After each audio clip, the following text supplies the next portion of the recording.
Assalamualaikum warahmatullahi wabarakatuh.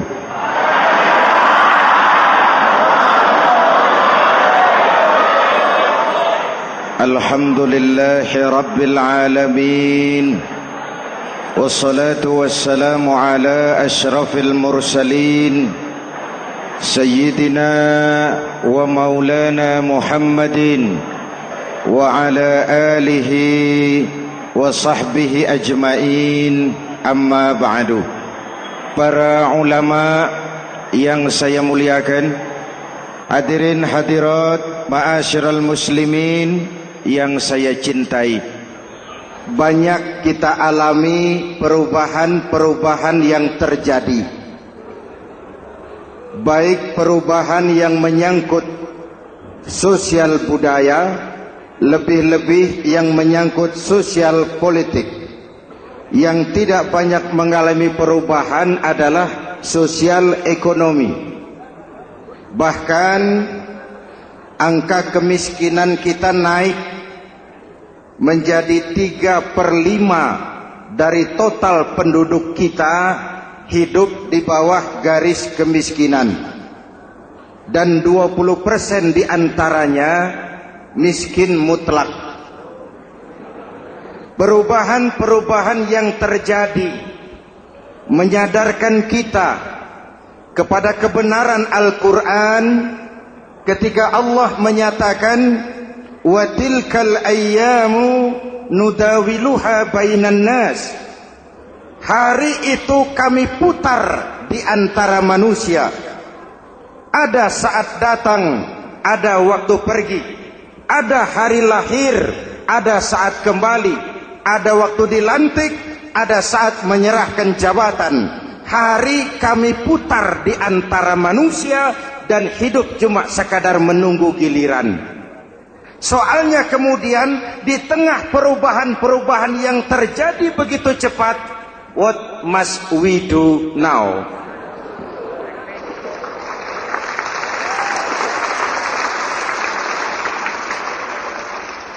Saya juga ngerti itu. Yang penting kan penampilan. Saudara-saudara kaum muslimin di seluruh tanah air, jadi pemimpin adalah pelayan bagi orang yang dipimpinnya. Okelah, perbaikan ekonomi, pembukaan lapangan kerja baru kita serahkan kepada pemerintah, karena kita percaya mereka orang-orang terpilih belaka yang dipilih dengan kepercayaan akan mampu membawa rakyat keluar dari kesulitan. Amin. Tugas kita sekarang di zaman susah meluruskan akidah. Jangan sampai mbah dukun yang naik ke permukaan. Betul?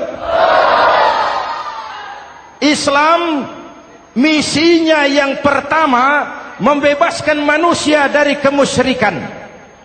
13 tahun Rasul berjuang di Makkah, menanamkan akidah, meluruskan keyakinan, membentuk iman. 13 tahun membebaskan manusia dari belenggu kemusyrikan.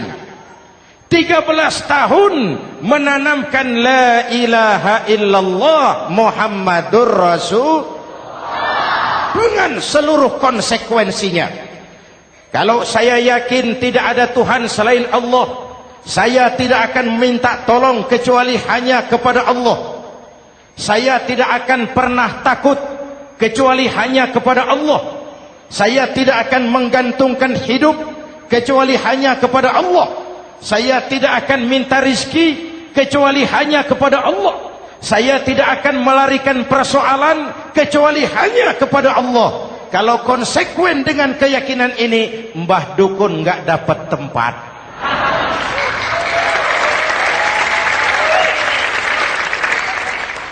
Akur? Ayo lihat secara sederhana. Saya sandaran di tiang.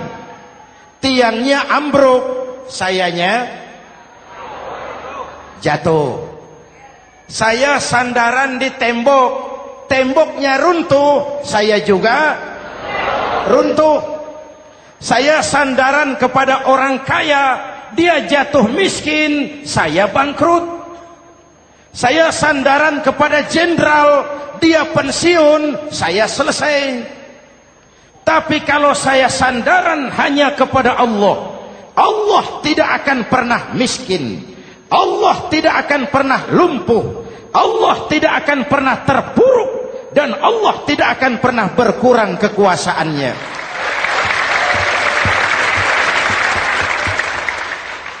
Maka umat Islam, sesulit apapun zaman yang kita hadapi, Allah juga tempat kita bersandar.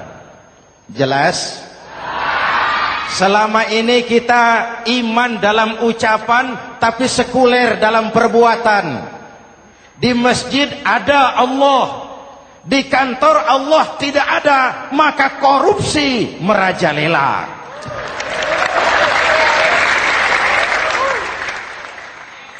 Di masjid ada Allah, di pasar Allah tidak ada, maka timbangan tetap curang.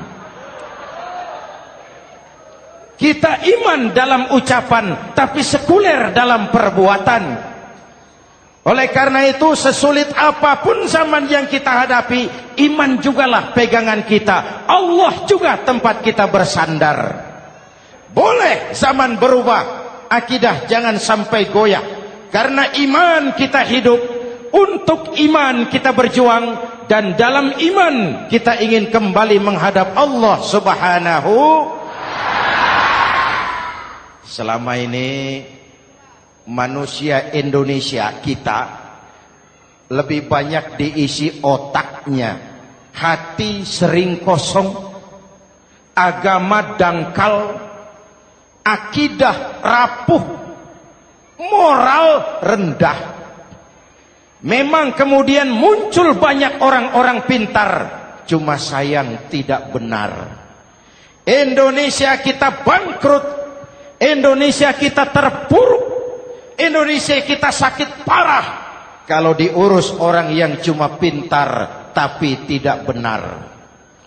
Kita perlu orang-orang pintar, tapi kita lebih perlu orang benar. Jelas?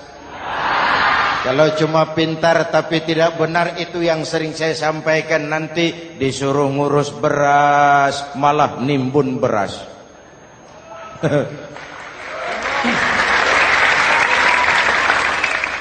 Disuruh ngurus laut malah jadi bajak laut. Disuruh ngurus hutan rame-rame jadi orang hutan. Jutaan hektar hutan Indonesia kita ini merupakan kekayaan sumber daya alam kita yang harus digunakan bagi sebesar-besar kemaslahatan rakyat. Yang disuruh ngurus hukum malah bikin hukum seperti pisau, tajam ke bawah, tumpul ke atas. Jangan heran lalu di masyarakat muncul street justice, pengadilan jalanan, sebagai refleksi dari ketidakpuasan melihat sikap hukum yang sangat berpihak. Kalau yang kecil salah, hukum cepat-cepat ditegakkan.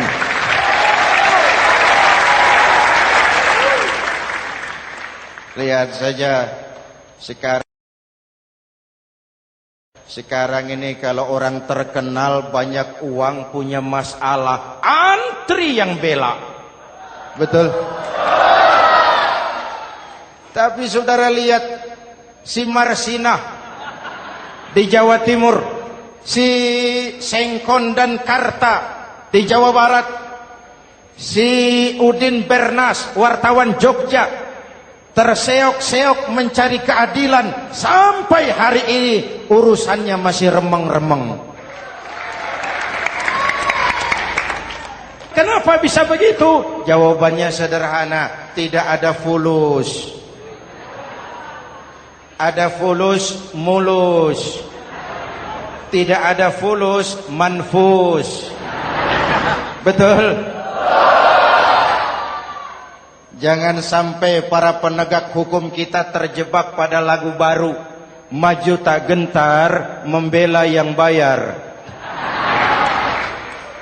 Biar bertentangan dengan nurani, biar bertentangan dengan public opini, biar bertentangan dengan rasa keadilan. Siapa yang bayar, itulah majikan. Mau benar atau salah, belain terus. Kalau seperti inilah hukum kita, mafioso keadilan akan tetap gentayangan. Hadirin yang saya hormati, 13 tahun beliau berjuang di Mekah, meluruskan keyakinan, memantapkan akidah, meneguhkan iman. Dari situ segalanya dimulai, dan ke situ segalanya akan menuju. Intan paling mahal, mutiara paling berharga, tidak lain adalah nilai-nilai keimanan. Kalau itu sudah tergadai, apalagi yang bisa kita banggakan dalam kehidupan ini? Kita merasa harta kita berharga, belum ada artinya ketimbang iman. Kedudukan kita punya nilai pun belum ada artinya ketimbang dengan nilai-nilai keimanan. Itu intan paling mahal, itu mutiara paling berharga. Harta baru ada manfaatnya kalau dilandasi dengan iman. Jabatan dan kedudukan baru terasa gunanya kalau dilandasi dengan keimanan. Kalau jabatan lepas dari iman, yang akan lahir Fir'aun baru. Jelas? Kalau harta terlepas dari iman, yang akan muncul adalah konglomerat Korun. Kalau ilmu pengetahuan terlepas dari nilai dasar keimanan, maka yang akan muncul adalah ilmuwan pelacur yang menyalahkan yang benar, membenarkan yang salah untuk kepentingan pribadi. Dan kondisi seperti itu tidak akan membuat kita makin sehat. Oleh karena itu, pada kesempatan ini, pesan pertama saya, menghadapi zaman susah, tetap jaga akidah, tetap pelihara keyakinan. Kesulitan bukan untuk ditakuti, untuk diatasi. Hidup adalah kerja keras, bukan keajaiban. Perubahan tidak akan datang hanya dengan simsalabim abragadabra. Perubahan tidak akan muncul hanya dengan berandai-andai. Perubahan tidak akan turun dari langit seperti turunnya embun di waktu malam. Perubahan adalah kerja keras, sehingga Al-Quran membimbing kita, innallaha la yughayyiru ma biqaumin hatta yughayyiru ma bi anfusihim. Allah tidak akan mengubah keadaan suatu bangsa kalau mereka tidak mau mengubah apa yang ada di dalam diri mereka. Yang ada di dalam diri itu rule of thinking, state of mind, cara kita berpikir, cara kita memandang kehidupan, cara kita mengatasi persoalan. Hadirin yang saya hormati, inilah iman. Berangkat dari ini kita menyadari ini ujian buat kita rakyat. Dan kita rakyat Indonesia ini kalau sama susah sih sudah kenyang.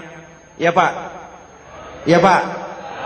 Kita ini sebagai bangsa mengalami apa yang disebut oleh Bung Karno up and down. Naik, turun, timbul, tenggelam, pasang, surut. 350 tahun dijajah oleh Belanda, kita susah. Berangkat Belanda masuk Jepang, susah lagi. Pergi Jepang, datang nikah, susah lagi. Lalu kita merdeka, dirongrong oleh berbagai pemberontakan, susah lagi. Makan bulgur, antri minyak. Lalu PKI berontak, susah lagi. Muncul orde baru, lama-lama susah lagi. Orde baru selesai, naik reformasi, mulai repot nasi, susah lagi.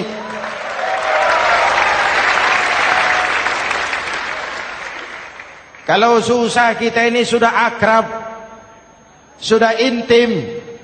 Mestinya kalau sudah susah seperti itu, jangan salah sikap menyikapi kesusahan. Jangan sampai kita potong kompas, ambil jalan pintas, terjebak menghalalkan segala cara. Itu tidak akan menguntungkan. Itu tidak akan menyelesaikan. Kalaupun selesai, nampaknya penyelesaian sesaat. Dan penyelesaian sesaat bukan penyelesaian yang sebenarnya. Karena itu tetaplah dalam koridor keimanan. Boleh zaman berubah, akidah jangan sampai goyah.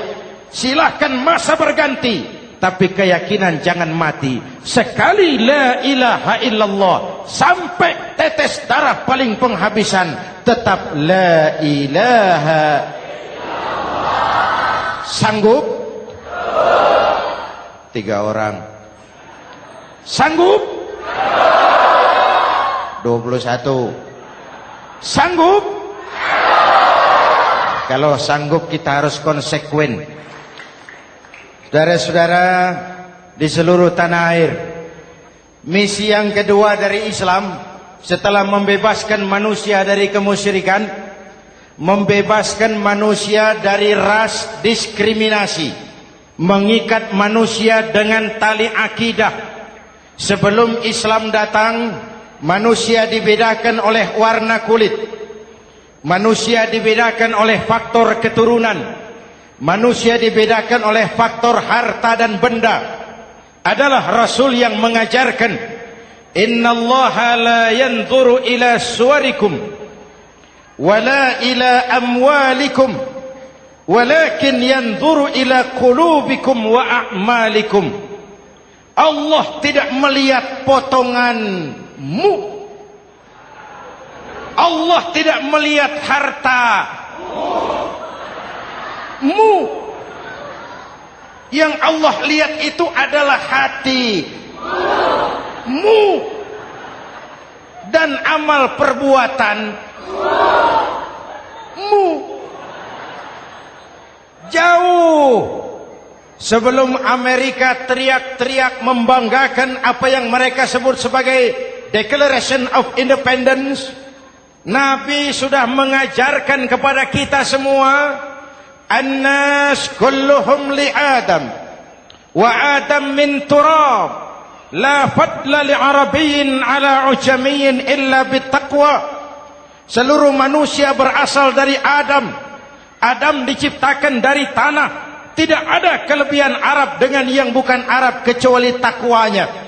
Jauh sebelum Amerika mencanangkan bahwa semua manusia dilahirkan sama, that all men are created equal. Jauh sebelum itu Islam sudah membebaskan manusia dari ras diskriminasi. Apa dalam konteks kekinian? Menghadapi zaman susah tetap jaga kerukunan. Ya Pak, ya Bu, oi Bu. Menghadapi zaman susah tetap jaga kerukunan, baik antar umat seagama, antar umat beragama, maupun antar umat beragama dengan pemerintah. Menjaga kerukunan. Jangan saling sikat sikut di antara kita. Sebab kalau sudah rukun, saya ajak berhitung. 1 ditambah 1 sama dengan, itu matematika namanya. Hasilnya pasti. Tapi angka sosial hasilnya aneh. Saya ubah jadi angka sosial. Ayo kita berhitung lagi. 1 orang takut ditambah 1 orang takut sama dengan 2 orang setengah berani. Kenapa setengah berani? Karena sudah berdua. Tadi kan takut sendiri. Kalau sama-sama takut berkumpul jadi setengah berani. Kalau ditambah 1 orang takut lagi, 1 orang takut ditambah 1 orang takut ditambah 1 orang takut sama dengan 3 orang berani. Kenapa jadi berani? Karena sudah bertiga. Kita yang lemah, kita yang marginal, kita yang dikucilkan, bahkan kita yang dilecehkan, kalau mau rukun kita akan kuat dan tidak bakal dipermainkan orang.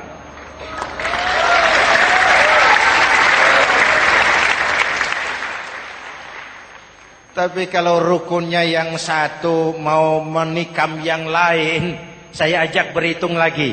Yuk berhitung yuk. 1 ekor ayam ditambah 1 ekor musang sama dengan 1 ekor musang. Kemana ayamnya? Dimakan musang. Betul nggak nih hitungan? Ayo kita hitung lagi. 1 ekor ayam ditambah 1 ekor musang sama dengan 1 ekor musang. Kemana ayamnya? Dimakan musang. Jadi kalau kita suka kumpul dengan orang yang mau makan kita, selesailah kita.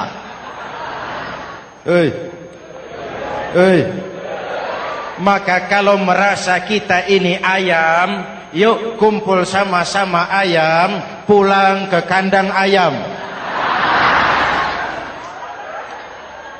Kalau ada ayam kumpul ke kandang musang, itu namanya ayam minum baygon. Jelas? Menjaga kerukunan. Pertama, antar umat seagama, sesama muslim harus saling menjaga, harus saling memelihara. Baik dia muslim yang jadi kapolri, baik dia muslim yang jadi kasat, baik dia muslim yang jadi pengusaha, baik dia muslim yang jadi petani, nelayan, guru, semua komit menjaga semangat kebersamaan, rukun antar umat seagama. Jelas? Jelas? Hadirin yang saya hormati, atas dasar itu saya ingatkan kembali, kita semua ingin persoalan terorisme dilepaskan kaitannya dari agama manapun. Tidak ada kaitannya terorisme dengan Islam, dengan Kristen, dengan Hindu, dengan Buddha. Tidak ada kaitannya terorisme dengan pondok pesantren.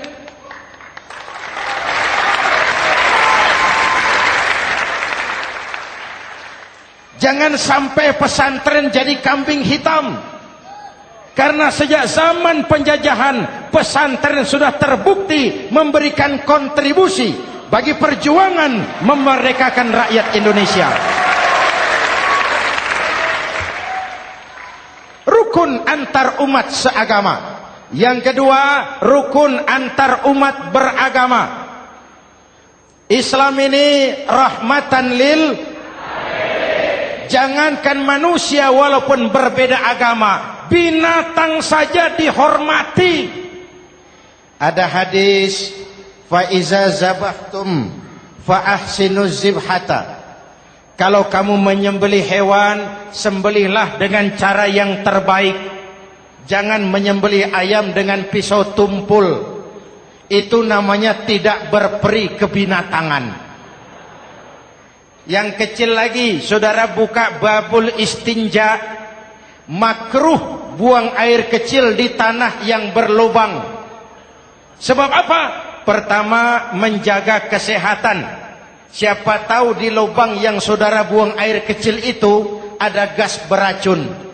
Kalau tidak, melindungi binatang yang ada di dalam lubang. Siapa tahu di lubang yang saudara buang air kecil itu ada semut sedang rapat membahas terorisme.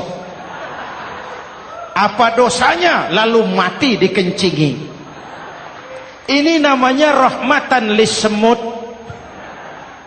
Binatang saja dilindungi. Maka perbedaan agama tidak harus menyebabkan kita bertolak belakang.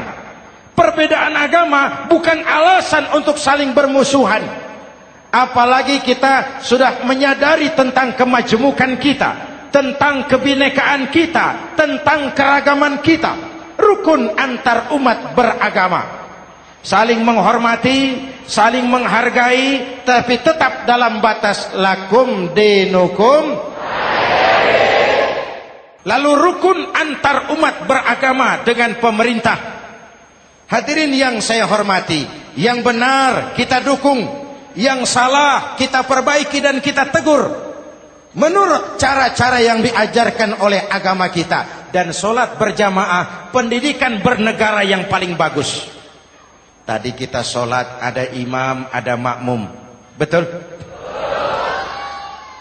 Makmum wajib ikut imam kalau imam benar sholatnya. rakyat wajib ikut pemimpin kalau pemimpin benar mimpinnya. Masyarakat Islam ini loyal. Masyarakat Islam ini bukan pemberontak. Masyarakat Islam ini taat dan setia. Kapan? Kalau imamnya benar. Imam takbir, makmum. Imam ruku, makmum. Imam i'tidal, makmum. I'tidal. Imam sujud, makmum. Tapi kalau imam keliru, mestinya imam ruku malah sujud. Salah imam ini. Tegur. Siapa yang wajib negur? Makmum yang saf terdepan. Anggota DPR.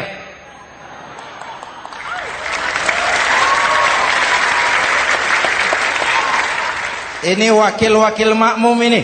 Saf di depan ini. Kalau imam keliru mereka paling tahu. Ngomong. Tegur. Bagaimana negurnya? Ada aturan main. Mestinya ruku, imam sujud. Salah ini imam. Subhanallah. Kan begitu negurnya. Betul? Tidak boleh juga imam keliru, makmum emosi. Main pegang. Weh, makmum salah. Hoi, hoi. Kacau solat. Betul? Anggota dewan ini, saf di depan. Itu kalau imam keliru. Satu saat imam buang angin. Namanya manusia bisa buang angin toh. Apa makmum lalu berkata, demi kesetiaan saya kepada imam, imam buang angin, saya lebih keras lagi. Itu namanya fanatisme buta, loyalitas yang goblok. Imam buang angin, minggir. Iyyaka na'budu wa iyyaka nasta'in. Sampai situ imam buang angin, minggir imam. Lalu saf yang di depan maju. Tidak usah bikin solat baru, teruskan pekerjaan imam. Ihdinas siratal mustaqim. Teruskan. Kenapa? Kalau bikin solat baru lagi, nanti buang angin lagi. Bikin lagi solat. Kapan selesainya solat? Kapan selesainya membangun negara ini? Yang penting imam tahu diri, buang angin, minggir.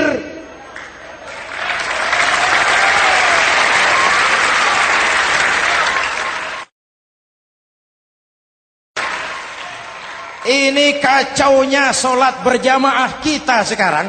Kacaunya negeri kita sekarang. Banyak imam sudah buang angin, gengsi. Diam aja merasa nggak punya salah. Dikasih tahu sama makmum, imam tadi buang angin ya, malah jawab sedikit.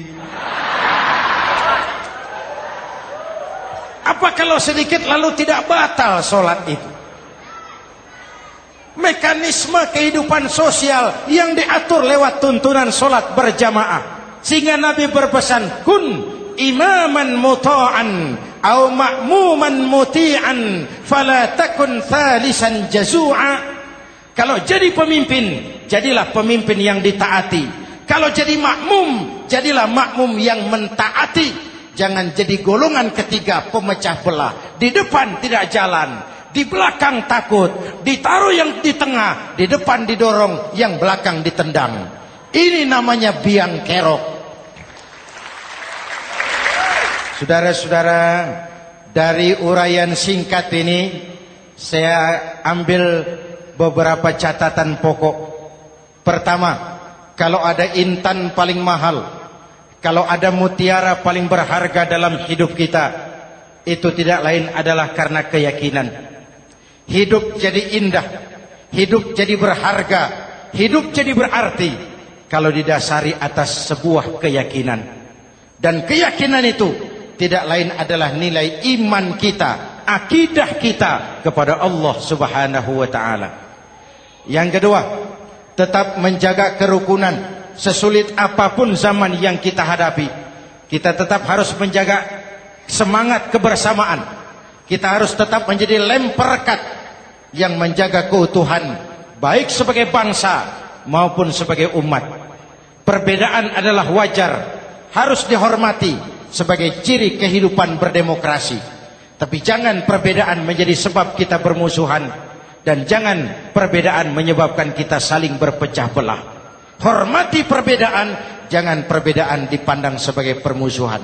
Dengan akidah yang kuat dan kebersamaan yang kokoh, ayo kita hadapi kesulitan, kita atasi kesulitan, dan dengan kerja keras untuk menyongsong hari esok yang lebih pasti.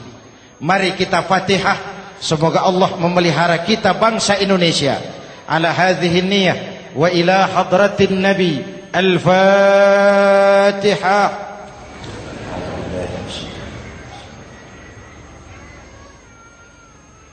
إياك نعبد وإياك نستعين من الصراط المستقيم صراط الذين أنعمت عليهم. بسم الله الرحمن الرحيم. آمين. الحمد لله رب العالمين. اللهم صل وسلم وبارك على سيدنا محمد وعلى آله وصحبه أجمعين. اللهم ربنا تقبل منا صلاتنا وصيامنا وقيامنا وتخشعنا وتعبدنا وتمم تكسيرنا يا أرحم الراحمين. اللهم أصلح من في صلاحه صلاح المسلمين. اللهم أهلك من في هلاكه صلاح المسلمين. اللهم ربنا لا تؤاخذنا إن نسينا أو أخطأنا. ربنا ولا تحمل علينا إصرا كما حملته على الذين من قبلنا.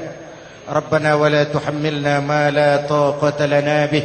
واعف عنا واغفر لنا وارحمنا. أنت مولانا فانصرنا على القوم الكافرين. اللهم اجعلنا من السعداء المقبولين ولا تجعلنا من الأشقياء المردودين. أفضل ما قلته أنا والنبيون من قبلي لا إله إلا الله.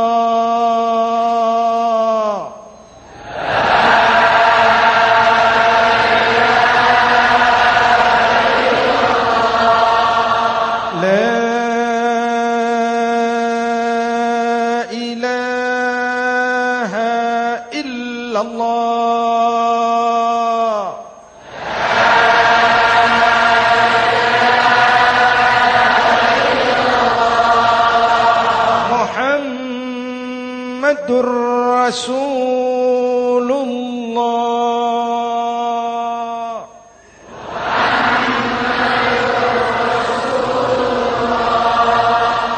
صلى الله عليه وآله وسلم. كلمة حق عليها نحيا وعليها نموت وعليها وبها نبعث إن شاء الله من الآمنين من الآمنين من الآمنين رحمتك يا أرحم الراحمين.